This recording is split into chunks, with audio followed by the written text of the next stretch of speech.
साथियों, स्वागत है आप सभी का एक बार फिर से। तो जैसा कि आपको पता है कि सीएसआईआर का एडवांस सिटी आपको पता चल गया होगा। इसके अलावा एडमिट कार्ड जो है वो भी आपको 13 तारीख तक अवेलेबल हो जाएगा और एग्ज़ाम जो है वो आपका 17 तारीख को एग्ज़ाम है, ठीक है? तो अब यहाँ से बहुत ही कम टाइम है और जैसा मेरा मानना है कि अब ये आप पे डिपेंड करता है कि आप कितनी चीज़ों को ज़्यादा से ज़्यादा रिवाइज़ कर सकते हैं, अपने कॉन्फिडेंस को बूस्ट अप कर सकते हैं, ठीक है? तो अब कुछ नया चीज़ पढ़ाने का विषय रहा नहीं है, तो अब हम यहाँ पर केवल कुछ इम्पोर्टेंट चीज़ आपको बताने के लिए आए हैं, ताकि आपके पास भी 4-5 दिन का टाइम रहे, ताकि आप ये वीडियो को अच्छे से देख लीजिए, समझ लीजिए एक-एक बातों को। और ये जो वीडियो है, ये बेसिकली आपका स्ट्रैटेजी के लिए है कि आपको क्या स्ट्रैटेजी एग्ज़ाम में रखनी है और अब आपको किस माइंडसेट के साथ जाना है और ये एग्ज़ाम में क्या-क्या की पॉइंट्स है, उसके बारे में मैं आपको थोड़ा-सा ब्रीफ कर सकूँ, ठीक है? तो ये इम्पोर्टेंट चीज़ है। तो सबसे पहले जैसा कि जो सबसे पहली क्वेरी बच्चों की है और इस समय जो आपके ज़हन में चल रहा होगा, क्योंकि आप लोग का जो पेपर होगा, वो किसी का पेपर शिफ्ट 1 में आया होगा और किसी का पेपर जो होगा वो शिफ्ट 2 में आया होगा, ठीक है? ये स्टोरी सभी के साथ हुई होगी। तो कुछ लोगों ने आपने जैसा कि पुराने वीडियोज़ अगर आपने देखे होंगे, अगर आप ये पुराने रिपीटर्स हैं तो आपको पता होगा, या फिर अगर आप नए बच्चे हैं तो आपने यूट्यूब पर सर्च किया होगा या कहीं पर ग्रुप डिस्कशन हो रहा होगा। तो सबसे इम्पोर्टेंट चीज़ ये है कि लोग ऐसा बोलते हैं या ऐसा ज़हन में है कि कोई कहेगा कि पेपर शिफ्ट 1 का पेपर जो होता है वो ईज़ी आता है और सेकंड का जो होता है वो हार्ड आता है, ठीक है? और इसी तरीके से कोई व्यक्ति आपको बोलेगा कि शिफ्ट 1 का हार्ड आता है और आपका तो सेकंड में है, तो बहुत अच्छी बात है, ठीक है? मतलब इस तरीके की एक माइंडसेट चलती है। ठीक है, तो अगर मान लीजिए कि अगर आपका शिफ्ट 2 में आया है और जो बच्चे आपको बोल रहे हैं या ग्रुप डिस्कशन में आपको पता चला कि 2 वाला पेपर हार्ड आता है, तो आपका कॉन्फिडेंस डाउन हो जाएगा, इसी वक़्त डाउन हो गया होगा। बट मैं सबसे पहले तो मैं इस चीज़ को क्लियर करना चाहता हूँ कि ऐसा कुछ भी नहीं है, ठीक है? अब हालाँकि ये चीज़ तो मुझे भी नहीं समझ में आती है कि 2 शिफ्ट में पेपर कराने का क्या लॉजिक है, ठीक है? हालाँकि कोरोना था तो वो एक अलग विषय था कि आप 2 शिफ्ट में पेपर करा रहे थे, बट शायद चाहें तो वो एक शिफ्ट में पेपर कंडक्ट करा सकते हैं। बट ठीक है, अगर नहीं करा रहे हैं, तो ऐसा नहीं है कि आपका एक पेपर वो बहुत ही हार्ड दे देंगे और एक को एकदम से लो कर देंगे, ठीक है? और इन केस अगर ऐसा कुछ होता भी है, तो एनटीए जो नंबर आपको देता है, वो नंबर नहीं देता है, वो आपको परसेंटाइल देता है, ठीक है? तो वो उनका एक अलग फ़ॉर्मूला होता है, जिससे वो चीज़ों को कैलकुलेट करते हैं और आपका नंबर देते हैं। और आप इस बात को विश्वास मानिए, जो मैं आपको बहुत ही गहरी बात बताने जा रहा हूँ, कि अगर आपने कभी नोटिस किया होगा, जैसा कि अगर आपने कभी नीट वगैरह देखा होगा, ठीक है? नीट और जेईई, ये 2 भारत की बहुत बड़ी परीक्षाएँ हैं। ये भी आपका कभी-कभी क्या होता है, पेपर लीक आउट हो गया, तो दूसरे शिफ्ट में पेपर कराना पड़ा, 2 बार पेपर कंडक्ट कराना पड़ा, री-नीट कराना पड़ा, ये कई बार हुआ है, ठीक है? और जेईई के साथ भी ऐसा होता रहता है, ठीक है? तो ऐसा नहीं है कि जब ये बड़े पेपर्स 2 बार कंडक्ट कराए जाते हैं, तो ऐसा नहीं है कि किसी के साथ यहाँ पे नुकसान किया जाता है। बहुत अच्छे से इसको अरेंज करके परसेंटाइल में मार्क्स को निकाल के तब दिया जाता है, ताकि किसी के साथ अन्याय ना हो सके। ठीक है? तो इस बात का पूरा ध्यान दिया जाता है और बाकी मैं एक चीज़ और भी आपको क्लियर कर दूँ कि आप खुद को भी अगर इस सापेक्ष में रखकर देखें, तो कोई भी व्यक्ति जो होगा ना, आप एक टाइम पॉइंट पर 2 लोगों के लिए मतलब चीज़ों को बहुत अच्छा बनाने का प्रयास कर सकते हैं, लेकिन वो कितना खरा उतरेगा, इस पे आप भी एकदम श्योर नहीं है। ठीक है? तो मेरा ऐसा मानना है कि एनटीए जो है, वो अपना पूरा कोशिश करता है कि किसी के साथ कोई पार्शियलिटी ना हो, बट क्या है, फिर भी कुछ चीज़ें रह जाती हैं, बट फिर भी उसको परसेंटाइल के फॉर्म में करके उसको आपको दिया जाता है, ठीक है? तो ये चीज़ को आप फ़िलहाल निकाल दीजिए ज़हन से। और सबसे इम्पोर्टेंट चीज़ जो मैं अब बोलने वाला हूँ, कि मान लेता हूँ कि अगर एक पल के लिए, अगर मैं एक पल के लिए अगर इस चीज़ को मान लो कि भाई आपकी बात सही है कि शिफ्ट 1 ईज़ी आएगा, शिफ्ट 2 हार्ड आएगा, या शिफ्ट 1 हार्ड आएगा, शिफ्ट 2 ईज़ी आएगा, तो क्या कोई आपके पास ऑप्शन है जो आप कर सकते हैं इस वक़्त? नहीं कर सकते हैं कुछ। तो जो आपके सापेक्ष है, आपको उसी के तहत आगे बढ़ना होगा, ठीक है? तो अब यहाँ से कोई विकल्प नहीं है, इसीलिए पॉज़िटिव इसका जो एक रास्ता है कि आप पॉज़िटिव माइंडसेट के साथ जाइए। और अगर आप मेरे चैनल को फ़ॉलो करते हैं, जितना मेरे को फ़ॉलो करते हैं, तो मेरी बात पे विश्वास रखिए, किसी के साथ कोई अन्याय नहीं होगा, दोनों ही पेपर लगभग-लगभग इक्विवेलेंट बनाए जाते हैं, ठीक है? और उसके अलावा भी आपका परसेंटाइल करके मार्क्स दिया जाएगा, तो जो बच्चों का क्वालीफाई होना होता है, अगर आपकी नॉलेज बहुत अच्छी है, तो ऐसा नहीं है कि आपका शिफ्ट 1 में करा दिया गया, तो इस वजह से आप डिस्क्वालीफाई हो गए, ठीक है? तो ख़ैर इन सब चीज़ों पे मैं नहीं बिलीव करता हूँ, तो ना मैं चाहता हूँ कि हमारे स्टूडेंट जो इस चैनल को फ़ॉलो कर रहे हैं, वो इन सब चक्करों में पड़ के अपनी एफिशिएंसी को डाउन कर लें, ठीक है? तो पहला स्टेप जो आज का था, जो बहुत सारे बच्चों में क्वेरीज़ थी, बहुत सारे बच्चों के मेरे पास मैसेज भी आए कि सर मेरा फर्स्ट शिफ्ट में है तो क्या करें? सेकंड में है तो क्या होगा? तो ख़ैर इन सब चीज़ों को आप भूल जाइए, इतनी बातें देने के बाद आपको ये शायद क्लियर हो गया होगा। अब हम दूसरे पहलू पर आते हैं। वो पहलू ये है कि आपके पास आज 11 तारीख हो गई है, 12, 13, 14, 15 4 दिन आपके पास है। मेरा ऐसा मानना है कि इस 4 दिन आप खूब अच्छे से रिवीज़न करिए, ठीक है? चीज़ों को रेक्टिफ़ाई करिए। 16 तारीख तक आप अपनी पढ़ाई को स्टॉप कर दीजिएगा, ठीक है? पढ़ाई को स्टॉप कर दीजिएगा मतलब रिलैक्स हो जाइएगा, ठीक है? 16 तारीख को क्या करना है, जब तक आपका 13 को आपका एडमिट कार्ड आ जाएगा, ये बात आपको क्लियर है? एडमिट कार्ड आ जाएगा, जो भी उसमें दिया होगा उसको अच्छे से रीड आउट कर लीजिएगा, जो भी आपको फ़ोटो चाहिए होगा, प्रिंट आउट निकालना होगा एग्ज़ाम से रिलेटेड, आपको अपने सेंटर कैसे पहुँचना है, इन सब चीज़ों पे वर्कआउट कीजिएगा, ठीक है? ये 16 तारीख को आप करिएगा, ठीक है? और 16 को रिलैक्स रहिए क्योंकि जब आपका माइंड जो रहेगा थोड़ा रिलैक्स रहेगा, तभी आपकी एफिशिएंसी जो होगी वो एग्ज़ाम टाइम पे बहुत अच्छी आएगी। ठीक है? और अगर आपको बहुत ज़्यादा तब भी अगर आपको नहीं मन करता है, अगर आपको बहुत ज़्यादा पढ़ने की भी इच्छा हो रही है, तो एट लीस्ट 16 तारीख को रात को 10 बजे के बाद जो है आप अपनी पढ़ाई को स्टॉप कर दीजिएगा, अच्छी नींद लीजिएगा और सुबह जाके आप अच्छे से पेपर दीजिएगा। बाकी जिनका सेकंड शिफ्ट में पेपर है, तो वो क्या कर सकते हैं, वो फर्स्ट हाफ में अपना जो शॉर्ट नोट्स टाइप का अगर वो बनाए हुए हैं, तो आप उसको एक बार रीड आउट करके जाइएगा। ठीक है? तो ये इम्पोर्टेंट चीज़ हो गई है जो मुझे आपको बतानी थी। इसके अलावा जब आप एग्ज़ाम सेंटर पे जाएँगे, ठीक है, ये मैं आपको थोड़ा-सा और क्लियर कर देता हूँ। एग्ज़ाम सेंटर पे आप जाएँगे तो दोस्ती यारी आपको नहीं निभानी है, ठीक है? दोस्ती यारी मैं बहुत ही सीधे-सीधे शब्दों में लिख रहा हूँ कि मेरे दोस्त का कौन-सा कहाँ पे हो भाई, चलो भाई चाय पी लेते हैं, बातें कर लेते हैं। फिर एक दोस्त कहेगा कि मैंने एग्रोबैक्टीरियम पढ़ लिया है, दूसरा दोस्त कहेगा कि नहीं, नहीं मैंने तो नहीं पढ़ा है, फिर कहेगा कि अच्छा ठीक है मैंने भी थोड़ा-सा पढ़ा है, तो चलो डिस्कस कर लेते हैं। अब डिस्कस कर लेते हैं तो इसने कोई एक क्वेश्चन पूछा, आपने उसका जवाब नहीं दे पाए, तो आपको लगा कि मुझे एग्रोबैक्टीरियम नहीं आता है, ठीक है? तो कुल मिला के इन सब चक्करों में आपको नहीं पढ़ना है, अपना सेंटर पे जाइएगा, टाइम से पहुँच जाइएगा, पंक्चुअलिटी के साथ पहुँच जाइएगा, जो भी टाइम वहाँ पे दिया होगा ठीक है?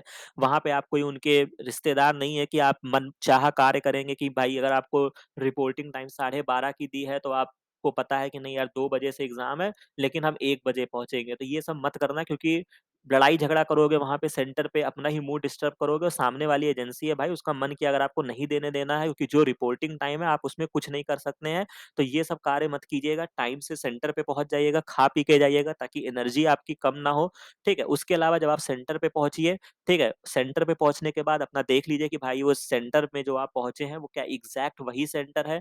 सब चीज़ों को वेरीफ़ाई कर लीजिए, अपना रोल नंबर, सीट नंबर जो भी आपका है, रूम नंबर, ये सब चीज़ों को एक बार वेरीफ़ाई कर लीजिए और एक कोना पकड़ लीजिएगा, ठीक है? बहुत दूर खसक जाइएगा अगर आपको पता है कि वहाँ पे आपके कुछ जाने मतलब जानने वाले लोग आए हुए हैं, क्योंकि वो लोग रहेंगे तो आपसे हो सकता है अगर आप रिपीटर्स होंगे, तो आपको थोड़ा-सा ऑकवर्ड लगेगा कि अरे यार मेरे जूनियर्स भी पेपर देने आए हैं, मैं भी पेपर देने आया हूँ। तो इन सब चीज़ों से हट जाइएगा, शांति से जाके कोने में बैठ जाइएगा, ठीक है? ज़्यादा दुनियादारी मत कीजिएगा क्योंकि इसके लिए आपके लिए मतलब 17 तारीख के बाद जब आप एग्ज़ाम सेंटर से निकलेंगे, उसके बाद दुनियादारी करने के लिए आपके पास पूरा का पूरा टाइम रहेगा, ठीक है? तो वो वैसे भी अभी तक आपने कर ही लिया है दुनियादारी, तो एक दिन मत करिएगा, अपने लिए रखिएगा कि मुझे ज़्यादा दुनियादारी नहीं करनी है, किसका सेंटर कहाँ आया है, किसी की ज़िम्मेदारी लेके आप नहीं आए हैं कि चलो भाई मान लो कि एक दोस्त था उसने कहा यार मैंने तो प्रिंट नहीं कराया है, तो चलो जाओ तुम उसका 2 किलोमीटर, 4 किलोमीटर दूर चले गए उसका प्रिंट आउट निकलवाने। हालाँकि हेल्प सबकी करनी चाहिए, बट पहले अपनी जगह बना लो फिर दुनिया की हेल्प करना, ठीक है? तो समझ रहे हो मतलब इन सब चक्करों में मत पड़ना, थोड़ा अवॉइड करना, ठीक है? आराम से जाके कोने में बैठ जाना, अपनी चीज़ों को रिकॉल करना, ठीक है? उसके अलावा अपने जो भी आप जिस चीज़ों से आपको पॉज़िटिविटी आती है, उन चीज़ों को देखना, अगर कुछ गाने सुनने से आपको पॉज़िटिविटी आती है, वो सुन लेना, ठीक है? और जो भी जिन चीज़ों पे आपको भरोसा है, अपने भगवान, ईश, अल्लाह जो भी चीज़ों को आप मानते हैं, उनको ध्यान करिएगा, ठीक है? ताकि आपकी चीज़ें अच्छी हों, समझ रहे हैं? तो ये इम्पोर्टेंट चीज़ थी जो मैंने आपको बता दी। इसके बाद हम दूसरे पहलू पे आगे बढ़ते हैं और वो पहलू क्या है कि आपको क्वेश्चन सॉल्व कैसे करना है, ठीक है? तो यहाँ पे क्या है कि सीएसआईआर का लिटिल बिट थोड़ा पैटर्न डिफरेंट होता है, यहाँ पे 3 सेक्शन में आपको क्वेश्चन मिलेंगे, ए, बी, सी होता है, लेकिन जो जिसके तहत आपको फॉलो करना है कि जैसे ही आपका टाइम शुरू होगा, ठीक है? तो आपको सीधा जंप कर जाना है सेक्शन बी की तरफ, ठीक है? क्योंकि सेक्शन ए में आप मतलब लॉजिकली देखा जाए तो आप सेक्शन ए के लिए बने नहीं हैं। तो अगर आप ज़बरदस्ती उसमें टाँग अड़ाएँगे तो आपका कॉन्फिडेंस लूज़ हो जाएगा। सेक्शन सी के साथ भी वही हाल है। तो सबसे अच्छा तरीका यही होता है कि आप सेक्शन बी को सॉल्व करिए, जहाँ पे आपको 50 क्वेश्चन्स मिलेंगे, जिसमें आपको केवल 35 अटेम्प्ट करने हैं और यहाँ पे जो आपकी नेगेटिव मार्किंग होगी वो 0.50 की नेगेटिव मार्किंग होती है, 0.5 की। ठीक है? तो इस तरीके से आप करिएगा, यहाँ पे आपको 50 में 35 करने हैं, अच्छे से रीड आउट करिएगा, ठीक है? जब आपका सेक्शन बी एक बार हो जाए, फिर आप सेक्शन सी की तरफ जाइएगा, यहाँ पे आपको 75 क्वेश्चन है, लेकिन आपको केवल 25 क्वेश्चन करने हैं, 1 क्वेश्चन पे 4 नंबर है, नेगेटिव करने पर 1 माइनस की मार्किंग है। इसी तरीके से सेक्शन ए जो है वो आपका बी के तरीके ही होता है, यहाँ पे शायद आपके 20 क्वेश्चन होते हैं, लेकिन आपको केवल 15 क्वेश्चन करने होते हैं, ठीक है? तो इस तरीके से ये पूरी स्टोरी आपकी चलती है, ठीक है? यहाँ पे भी 1 क्वेश्चन जो होगा वो आपका 2 नंबर का होगा, लेकिन अगर आपका जब नेगेटिव होगा तो वहाँ पे 0.5 नंबर आपके काट लिए जाएँगे, ठीक है? तो इस तरीके से ये आपका 25 को 4 से मल्टीप्लाई करेंगे तो ये 100 नंबर का ये हो गया, 15 दूना 30 नंबर का ये हो गया और 35 दूना 70 नंबर का ये हो गया। तो ये आपका टोटल जो है ये आपका 200 नंबर का पेपर हो गया। ठीक है? तो किस सीक्वेंस में आपको चलना है, तो वो भी मैंने आपको बता दिया। सबसे पहले आपको बी करना है, फिर सी करना है, फिर ए करना है। कोई कन्फ्यूज़न नहीं। दूसरी बात ये है कि थोड़ा-सा आपको इस तरीके से अप्रोच रखना है कि अगर मैं ये जनरल ट्रेंड लगाया हूँ कि अगर आपको सेक्शन सी में मान लीजिए कि आपको केवल 25 क्वेश्चन ही अटेम्प्ट करने हैं, ठीक है? अगर आप केवल 16 क्वेश्चन भी अटेम्प्ट करते हैं, सही-सही की मैं बात कर रहा हूँ, तो 16 को 4 से मल्टीप्लाई करेंगे तो 64 नंबर हो जाएगा। 35 में से अगर आप 25 क्वेश्चन की तरफ जाते हैं तो 50 नंबर यहाँ से मिल जाएँगे और सेक्शन ए में भी कुछ क्वेश्चंस ऐसे मिल जाते हैं कि जो कोई भी कर सकता है, तो 2 या 3 क्वेश्चन भी अगर आप करते हैं, तो आपके 6 नंबर अगर मैं जोड़ दूँ तो ये 120 नंबर है। इतने पर आपका सिलेक्शन जेआरएफ डेफ़िनेटली हो जाएगा। तो इस मानसिकता के साथ जाइए कि एट लीस्ट मुझे 15-16 क्वेश्चन जो है वो सेक्शन सी से करने हैं। ये मैं सेक्शन सी की बात कर रहा हूँ, ठीक है? ये आपका सेक्शन बी है और ये आपका सेक्शन ए है। तो ये मैंने एक नॉर्मल आपको बताया है कि ज़रूरी नहीं है कि आप एकदम से अड़ जाइए कि मुझे 25 के 25 करने हैं, बट हाँ, फिर भी एज़ अ सेफ साइड ऐसा कहा जाता है और ये बात सही भी है कि एट लीस्ट आप 20 से 22 क्वेश्चन करने की क्षमता रखिए, ठीक है? मतलब अपनी तैयारी जब आपकी सॉलिड होती है तो आप 20 से 22 कर ले जाओगे, जहाँ अगर आपने 20 से 22 किया, तो इसको 4 से मल्टीप्लाई कर दो तो 80 नंबर आपके यही निकल आते हैं। बट फिर भी अगर आप इतना नहीं करने की क्षमता रखते हो, तो वहाँ पे छाँटना मतलब 75 क्वेश्चन में आपको केवल चूज़ ही तो करना है। तो आपको क्या करना है वहाँ पे अच्छे से चूज़ करिएगा, क्वेश्चन्स को देखिएगा कि कौन-सा आप कर सकते हैं। एट लीस्ट 15-16 क्वेश्चन उठाने का प्रयास कीजिएगा। राइट? तो यहाँ तक आपको मैंने क्लियर कर दिया है, नेगेटिव मार्किंग आपको क्लियर हो गई है। फिर क्या करना है, ये आपका एग्ज़ाम डे का ये हो गया है। हाँ, एग्ज़ाम डे के दिन आपको ये भी याद रखना है कि जो बच्चे शिफ्ट 1 में पेपर देंगे, जो मैंने पहले क्लियर कर दिया है कि आपको किसी भी तरीके का भ्रम में नहीं रहना है कि शिफ्ट 1 जो है वो हार्ड आ गया, शिफ्ट 2 कम आ गया, जो भी चीज़ें हैं, इन सब चक्कर में मत रहिएगा। उसके अलावा सबसे इम्पोर्टेंट चीज़ हमारे शिफ्ट 2 वाले बच्चों के लिए है। जब आप घर से निकलेंगे तो हो सकता है कि ये बच्चा आपका पेपर देके निकलेगा, ये आपको फ़ोन मिलाएगा या आप इसको कॉल करेंगे कि कैसा पेपर आया था। मेरा ऐसा मानना है कि ये सब चक्कर में मत पड़ना क्योंकि क्या पता इसकी तैयारी कितनी सही थी, हो सकता है इसकी तैयारी अच्छी ना रही हो, तो इसको सारे क्वेश्चन ही हार्ड लगेंगे, ठीक है? ये आपको बोलेगा भैया बहुत हार्ड पेपर आया है, ठीक है? तो ये सब चीज़ें क्या होती हैं आपको नेगेटिव इम्पैक्ट करती हैं, ठीक है? तो इन सब चक्कर में मत पड़िएगा, जो होना होगा वो आप बाद में देखिएगा। तो इन लोगों से कोई कॉन्टैक्ट मत करिएगा। आप अपना केवल देखिए कि मुझे अब सेक्शन शिफ्ट 2 पर मतलब मैं अपना पेपर देने जा रही हूँ। राइट? तो ये स्ट्रैटेजी आपके लिए हो जाएगी। बाकी कुछ और चीज़ें छूट जाती हैं तो वो मैं आपको बताऊँगा। बाकी कुछ इम्पोर्टेंट चीज़ें जो आपको याद रखना है कि आपको पैनिक नहीं होना है। सबसे इम्पोर्टेंट चीज़ पैनिक आप कब होंगे जब आप सेंटर पे देर से पहुँचेंगे तो पहला तो आप कर लीजिएगा कि सेंटर पे आप टाइम से पहुँच जाइएगा। ठीक है? सेंटर पे आप टाइम से रीच कर जाइएगा। एक तो आपको ये कार्य करना है। दूसरा क्या करना है कि ये ऐसा हो सकता है मान लीजिए कि आपकी बहुत अच्छी तैयारी है, आप कोई टेस्ट सीरीज़ दे रहे हैं आपके मैं मान लेता हूँ कि आपके 200 में से 160 नंबर आ रहे हैं, ठीक है? बहुत टॉप कर रहे हैं आप, एकदम आपका कॉन्फिडेंस 7वें आसमान पे है, ठीक है?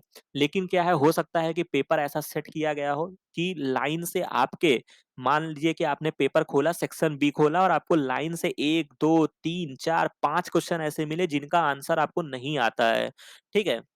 या आपको सीधा न्यूमेरिकल दिख गए। ठीक है? तो आपको घबराना नहीं है कि आपने वहीं पे सोचा अरे यार ये कैसा पेपर आ गया, मेरे से तो हो ही नहीं रहा है। इसी तरीके से आपने सेक्शन सी उठाया, उसमें भी आपके 1, 2, 3, 4, 5 क्वेश्चन ऐसे निकल गए, तो घबराना नहीं है क्योंकि ये चीज़ें होती हैं, ठीक है? ये मैं बहुत गहरी बात आपको बता रहा हूँ, अपने पर्सनल एक्सपीरियंस से बता रहा हूँ, तो आपको घबराना नहीं है, विश्वास रखना है अपने ऊपर क्योंकि नंबर ऑफ क्वेश्चन्स आपको बहुत दिए गए हैं, ठीक है? 75 क्वेश्चन है, 50 क्वेश्चन है, ठीक है? और उसमें जो एग्ज़ामिनर क्वेश्चन बनाते हैं, वो सबको देखकर बनाया जाता है, ठीक है? ऐसा नहीं है कि एकदम से टॉपर के लिए ही क्वेश्चन बनाए जाते हैं, नॉर्मल क्वेश्चन भी दिए जाते हैं, मीडियम क्वेश्चन भी दिए जाते हैं। तो आपको क्या करना है, आपको वेट करना है, ठीक है?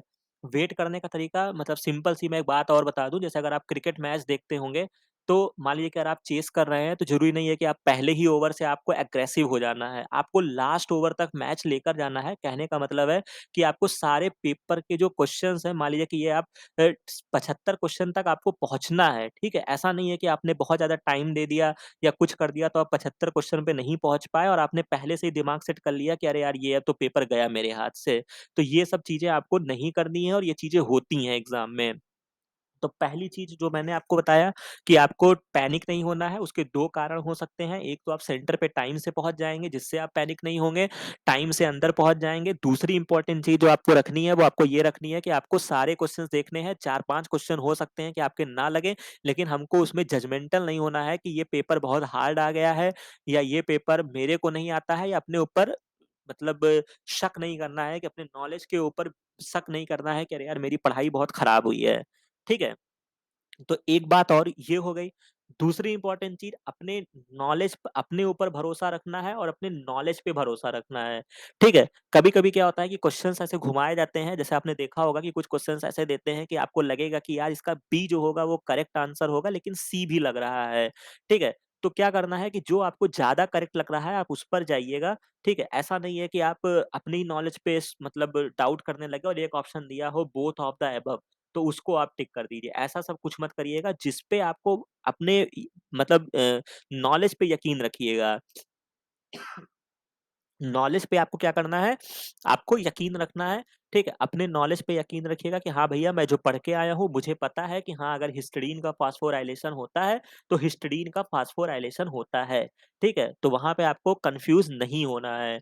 दूसरी इम्पोर्टेंट चीज़ टाइम मैनेजमेंट, ये किसी भी एग्ज़ाम में बहुत महत्वपूर्ण कार्य करती है, ठीक है? ऐसा नहीं है कि कोई एक जेनेटिक्स के आप मास्टर हैं, ठीक है? आपको क्वेश्चन मिला, आप क्रॉस करने बैठ गए और आपने देखा कि क्रॉस कर लिया, आपको आंसर भी मिलेगा, लेकिन आपने क्या किया, आपने अपने 5 से 6 मिनट खो दिए, ठीक है? तो ये सब कार्य मत कीजिएगा, ठीक है? और ऐसा भी नहीं कि आप क्वेश्चन्स को मान लीजिए कि आप रीड ही करते चले गए और आप बहुत धीरे-धीरे रीड कर रहे हैं कि आप मतलब 1 घंटा निकल गया और आप पूरे पेपर को एक बार देख ही नहीं पाए या आप मान लीजिए कि 75 क्वेश्चन थे, आप 25-35 क्वेश्चन तक ही पहुँच पाए। तो थोड़ा स्पीड में काम कीजिएगा, बहुत ज़्यादा टाइम वेस्ट मत कीजिएगा, अपने ईगो पर मत लीजिएगा, समझ रहे हैं? ईगो पर कहने का मतलब ये है कि मैं इसको आपको बता देता हूँ कि आपको क्या मैं कहना चाह रहा हूँ कि आपको ईगो पर नहीं लेना है। मान लीजिए कि आप एक बायोकेमिस्ट्री के स्टूडेंट हैं या मान लीजिए आप माइक्रोबायोलॉजी के स्टूडेंट हैं या आप मॉलिक्यूलर के हैं, ठीक है? या आपका कोई चीज़ फेवरेट है सपोज़ दैट, ठीक है? तो रेप्लिकेशन का एक क्वेश्चन आया, तो ऐसा नहीं है कि रेप्लिकेशन का मैं सॉल्व करके ही दम लूँगा, ठीक है? हो सकता है यार कि वो क्वेश्चन बहुत ही कॉम्प्लिकेटेड कर दिया हो, जो आपका एक्सेप्शनल केस हो, ठीक है? तो उसको छोड़ देना, ठीक है? ऐसा नहीं है कि उसको ईगो पर ले लो और उस क्वेश्चन पे आप 5 से 10 मिनट अपना वेस्ट कर दो, जिससे लास्ट में क्या होगा कि आपका टाइम कम पड़ जाएगा। तो ये सब नहीं करना है, समझ रहे हैं बात को? मतलब एक धारा में बहते जाइएगा, वहाँ पे परेशान आपको नहीं होना है। दूसरी इम्पोर्टेंट चीज़ नेगेटिव मार्किंग आपको कम करना है। जो बच्चे यहाँ पे चैनल फ़ॉलो करते हैं, उनको मैंने बहुत बार बताया है कि सिलेक्शन उन बच्चों का होता है, जो ज़्यादा पढ़ते हैं।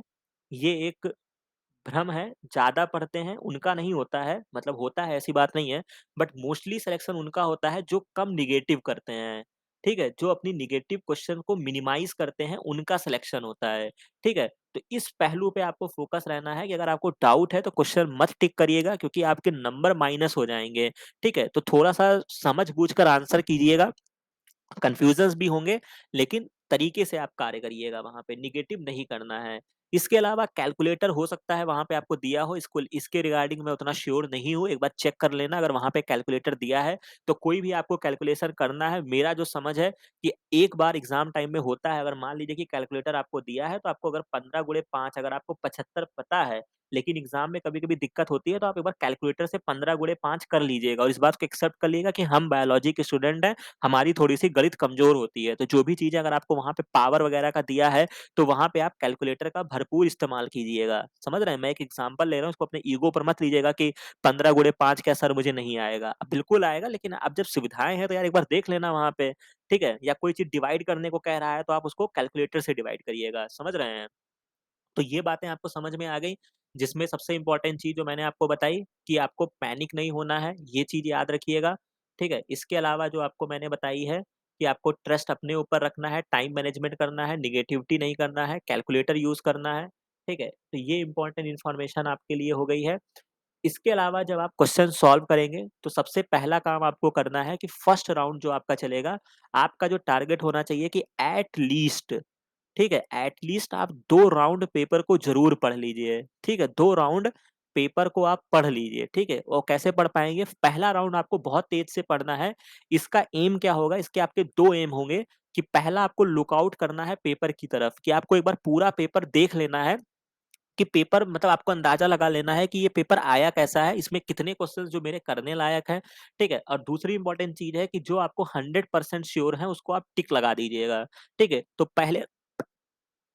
पहले राउंड में एट लीस्ट कुछ क्वेश्चन तो आपके सॉल्व हो जाएँगे, जो आपको रहेगा कि हाँ भैया ये मेरे 100% मुझको आते हैं। और इसमें भी आपको कुछ क्वेश्चंस ऐसे मिल जाएँगे, जिसमें आप 2 ऑप्शंस में कन्फ्यूज़ होंगे, उनको नोट डाउन कर लीजिएगा, ठीक है? और ये कार्य आप मतलब विदिन 1 आवर बहुत स्पीड में करेंगे, आराम से हो जाएगा। ज़रूरी नहीं है कि आपको 75 क्वेश्चंस आपको आते ही होंगे। भाई कोई क्वेश्चन अगर आपका बायो इन्फॉर्मेटिक्स का दिया है, तो क्या ज़रूरत है तुमको वहाँ पे पढ़ाई करने का, अगर आपको पता है कि मुझे बायो इन्फॉर्मेटिक्स नहीं आती है। तो तुम जैसे देखे तुमने बायोइन्फॉर्मेटिक्स उसको छोड़ देना और जैसे तुमने देखा कि कोई क्वेश्चन फोटोसिंथेसिस पढ़ के गए हो और पीएस सेकंड लिखा है, वैसे तो आपकी निगाह एकदम गिद्ध के तरीके एकदम उस पे रुक जानी चाहिए कि पीएस सेकंड मैंने पढ़ा है तो मैं इस क्वेश्चन को देखूंगा या देखूंगी। समझ रहे हैं? लेकिन ऐसा भी नहीं है कि हाँ, मान लो कि कोई जेल बना है जबरदस्ती का, अब उसको तुम बैठ के सॉल्व कर रहे हो कि ये क्या है क्या नहीं है। अगर नहीं है तो फिर उसको स्किप कर दीजिएगा।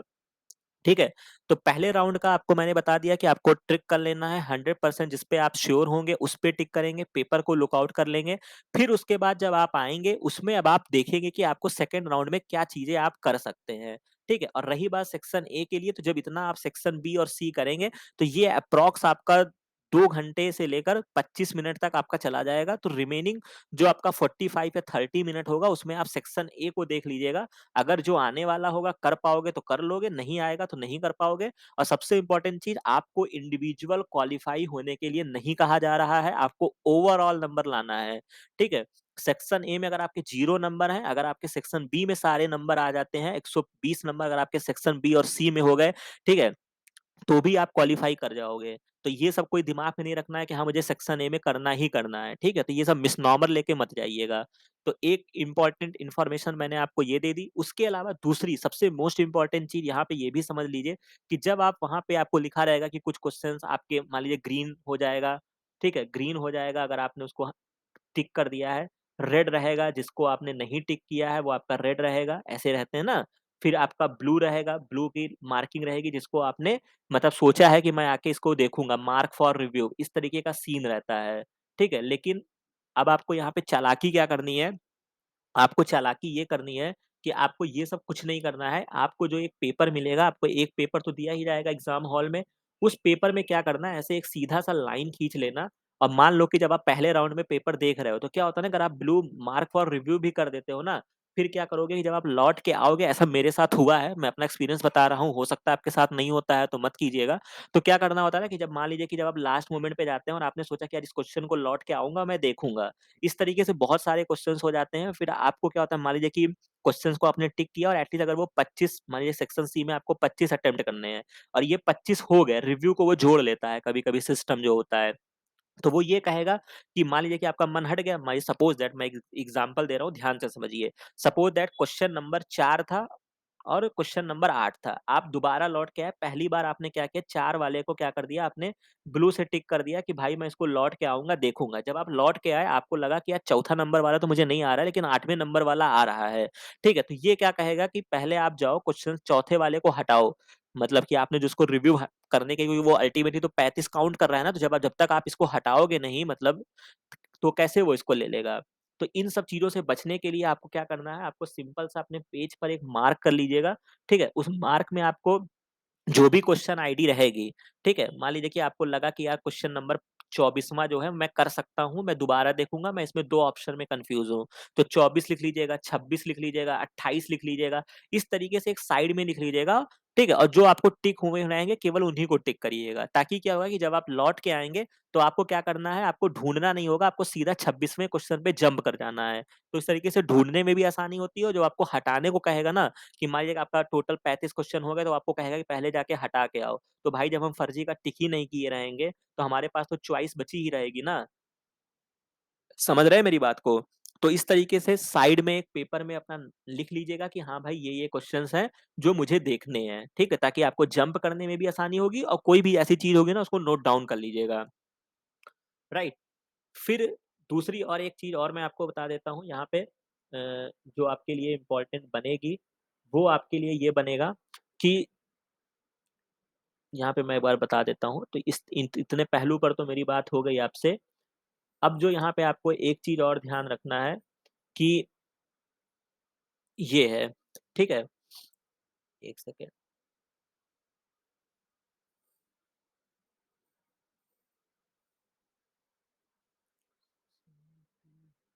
सी ठीक है, तो ख़ैर ये इतनी इन्फॉर्मेशन थी जो मुझे आपके साथ बतानी थी, ये मैंने आपको बता दिया है। दूसरी इम्पोर्टेंट चीज़ जब आप एक पेपर दे के लौटेंगे, तो उसको अपने साथ लेके मत लौटिएगा। हो सकता है कि आपका पेपर अच्छा हो जाए, हो सकता है आपका बहुत अच्छा हो जाए, ठीक है? हो सकता है आपका खराब हो जाए पेपर, ठीक है? या आप उससे सैटिस्फाइड ना हो या आप हो सकता है आप टिक किए हों लेकिन जब आप लौटेंगे तो आप आंसर मिलाएँगे, आपके क्वेश्चन्स जो होंगे वो गलत निकलेंगे, जिससे क्या होगा कि आपको लगेगा कि अरे यार मैंने तो पढ़ाई किया इतने सालों से और क्वेश्चन्स गलत हो गया, मेरा क्या होगा, क्या नहीं होगा? ये चीज़ें आना स्वाभाविक है, लाज़मी है, उसमें मैं कुछ नहीं कह रहा हूँ। बट आपका एक एग्ज़ाम 23 तारीख को है जो कि आपका आईसीएमआर एग्ज़ाम है, ठीक है? तुरंत ही 4-5 दिन के गैप के बाद, ठीक है? और आईसीआर बच्चों ने जो दिया है उनका एग्ज़ाम 20 तारीख को है, ठीक है? तो कोई भी ऐसी नेगेटिविटी चीज़ों को अपने साथ मत लाइएगा, ना ही आने के बाद क्वेश्चन पेपर को मिलाना शुरू कर दीजिएगा, जो हुआ सो हुआ वहीं पर छोड़ दीजिएगा।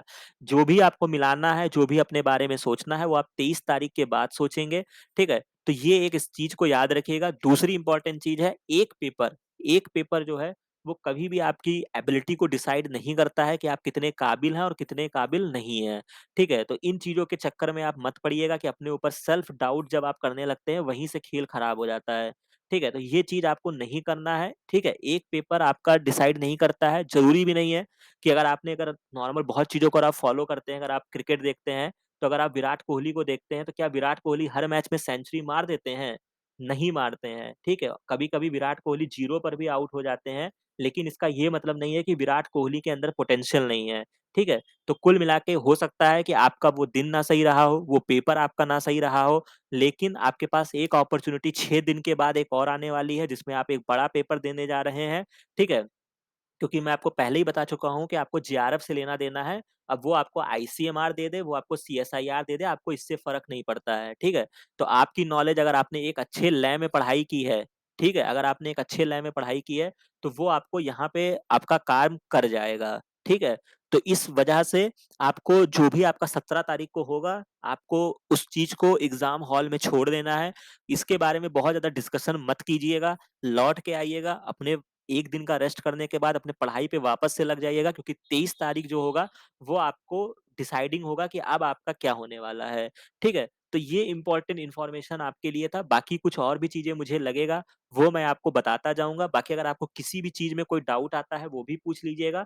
और एक चीज़ जो और रह गई है, जो कि सीएसआईआर में एक चीज़ और भी होता है कि इनके क्वेश्चन जैसे आपको पता है कि ये कहानी बहुत बनाते हैं, बड़ा लंबा-चौड़ा क्वेश्चन रहेगा, फिर उसके ऑप्शंस रहेंगे। तो इसमें एक प्रॉब्लम बच्चों के साथ बहुत आती है कि मतलब जो आपका कंप्यूटर स्क्रीन स्क्रीन होता है, वो छोटा पड़ जाता है, आपको बहुत ज़्यादा स्क्रॉल करना पड़ता है, ठीक है? तो ख़ैर अब इस चीज़ को कुछ नहीं किया जा सकता है, थोड़ा-सा आप इसको मैनेज करने की कोशिश कीजिएगा क्योंकि आप कितना भी इसका एक्सक्यूज़ दे दीजिए, लेकिन एनटीए, सीएसआईआर इसके बारे में कोई विचार नहीं करेंगे, तो आपको इन चीज़ों के साथ ढलना पड़ेगा। ठीक है? और उसका तरीका ये है कि अगर आप मैचिंग वगैरह के क्वेश्चन कर रहे हैं, तो जो आपको एक पेज मिला हुआ है, उसमें लिख लीजिएगा कि हाँ, पहले का आपको लग रहा है कि तीसरा है, मान लीजिए, तो मान लीजिए कि आपका ये स्क्रीन दिख रहा है, तो यहाँ तक आपको आधा दिखा, क्वेश्चन अभी आधा बाकी है। तो मान लीजिए कि मैचिंग में आपको पहला का तीसरा दिखा और फिर जब आप नीचे-ऊपर करते हो, तो आप भूल जाते हो। तो उसको क्या करना है, आप एक जो आपको A4 साइज़ का पेपर मिलेगा, उसपे लिख लेना कि पहले का तीसरा है, फिर स्क्रीन को नीचे करना, फिर देख लेना, फिर लगेगा कि हाँ, दूसरे का चौथा है, तो यहाँ पे लिख लेना दूसरे का चौथा, फिर उसको ऊपर करके जाके चेक कर लेना कि क्या वो आपको किसी ऑप्शन में मिल रहा है। ठीक है? तो ये कुछ चीज़ें हैं जिसको आप ध्यान रखिएगा। जहाँ तक मुझे याद आई मैंने काफ़ी चीज़ों को यहाँ पे कवर किया है। इसके अलावा अगर आपको कोई डाउट है तो आप कमेंट सेक्शन में बताइएगा, ठीक है? बाकी एक पॉजिटिव इंटेंट के साथ जाइए, सारे पेपर्स कोई ऐसा नहीं है कि ये बहुत हाई-फाई पूछने वाले हैं। अच्छा पेपर आएगा, पढ़ा हुआ आएगा, बहुत चीज़ें मैंने आपको पढ़ाई है, एक अच्छी लड़ाई लड़िएगा, ठीक है? हाथ मतलब पहले से नहीं हार मान लेना है कि एकदम से हाथ छोड़ दिया, ठीक है? कि अब यार क्या ही करें, कुछ नहीं होगा। यार अच्छी लड़ाई करके हारो, ठीक है? बढ़िया लड़ाई करो, एकदम से अच्छा नंबर लेकर आओ, ठीक है? ये करना है और दूसरी इम्पोर्टेंट चीज़ ये है कि जब आप एट लीस्ट अगर आप 100 नंबर के आस-पास कर लो, फिर उसके बाद नेगेटिव मत करना, क्योंकि कट ऑफ क्या जाती है, क्या नहीं जाती है, वो एक बात का विषय है, लेकिन एट लीस्ट आपका नेट क्रैक हो जाएगा, ठीक है? और नेट जैसा कि मैं बहुत सारे चीज़ों में अपलोड करता रहता हूँ कि नेट की अपनी एक सेपरेट वैल्यू होती है, ठीक है? तो इसके लिए ऐसा नहीं है कि मान लीजिए कि आपके 100 नंबर का पेपर हो गया, फिर आप सोच रहे हो अरे यार नहीं-नहीं 110 पे जेआरएफ होता है, तो मैं लाओ 10 क्वेश्चन और कर लूँ। अभी 10 क्वेश्चन के चक्कर में आपने नेगेटिव कर दिया, अब आप और नीचे चले गए, कट ऑफ आई कि 100 नंबर पे एट लीस्ट नेट हो गया। ठीक है? तो यार ये सब चीज़ों पे ध्यान रखना, मतलब जितना आएगा उतना करना, अपना खुद का असम्पशन मत लगाने लगना, ठीक है? नेगेटिव नहीं करना है, ये मैं आपको बार-बार बता रहा हूँ। बहुत सारे पहलू को हमने बताया और मुझे पूरा विश्वास है कि आपकी तैयारी अच्छी चल रही है। खूब अच्छे से आप वहाँ पे लड़ाई लड़ेंगे, अच्छे से अपना एक-एक पल इस्तेमाल करेंगे। ऐसा नहीं है कि एकदम से ब्रेन एग्ज़ॉस्ट हो गया, तो आपका मान लीजिए कि 180 मिनट का पेपर है, तो एक-एक मिनट का आप पूरा इस्तेमाल करेंगे, ठीक है? ये नहीं है कि हाँ, हाथ बाँध के बैठ गए 140 मिनट में पेपर करके कुछ आपको पारितोषिक नहीं मिल जाएगा, ठीक है? 2-3 बार पेपर को चेक कर लीजिएगा, अगर आप बहुत ब्रिलियंट हैं, आपने क्वेश्चन्स पहले कर लिए, तो चेक भी कर लेना कि यार भाई मैंने सही-सही सबको टिक किया है कि नहीं किया है। बाकी जैसा होगा वो फिर आंसर की आएगी, फिर देखा जाएगा। तो कुल मिला के ये बहुत सारी क्वेरीज़ थी जो मैंने आपको कवर कर दी है। आशा है कि आपको ये चीज़ें समझ में आई होगी, आपके लिए काफ़ी हेल्पफुल रहा होगा। बाकी तो मैंने सारी चीज़ें यहाँ पे बता दी हैं। कोई भी चीज़ अगर आपको कन्फ्यूज़न लगती हैं, तो मेरे को कमेंट सेक्शन में बेहिचक बताइएगा। बाकी अगर कुछ और भी चीज़ें होंगी जब ये एडमिट कार्ड आएगा, तो मैं उसके रिगार्डिंग आपको अपलोड करूँगा। कुछ बातें जो रह भी गई होंगी, तो मैं उसको उसमें कवर कर दूँगा। और दूसरी इम्पोर्टेंट चीज़ है, ये आपका सीएसआईआर के रिगार्डिंग हो गया है। आईसीएमआर के रिगार्डिंग जो होगा वो आपको 17 तारीख को, मैं इसके लिए क्या आपको स्ट्रैटेजी रखनी है, ये आपको 17 तारीख को वीडियो अपलोड हो जाएगा, ठीक है? तो ये उसके लिए आपको 17 तारीख को मिलेगा कि आईसीएमआर में आपको क्या अप्रोच रखना है। तो ये जो मैंने पर्टिकुलर वीडियो बनाया, ये आपके केवल और केवल सीएसआईआर के लिए है, ठीक है? तो आशा है कि अब ये चीज़ें आपको अच्छी लगी होंगी, समझ में आई होंगी। खूब अच्छे से पढ़ाई करिए, अपने कॉन्फिडेंस को बूस्ट अप करिए, ठीक है? अब यही 4-5 दिन काफ़ी रिवीज़न करिए, यही चीज़ें आपके लिए की फैक्टर सिद्ध होंगी, ठीक है? बाकी ये वीडियो अच्छा लगा हो तो इस चैनल को लाइक, शेयर और सब्सक्राइब ज़रूर कीजिएगा। बाकी मिलते हैं नेक्स्ट वीडियो में नेक्स्ट इन्फॉर्मेशन के साथ। Thank you very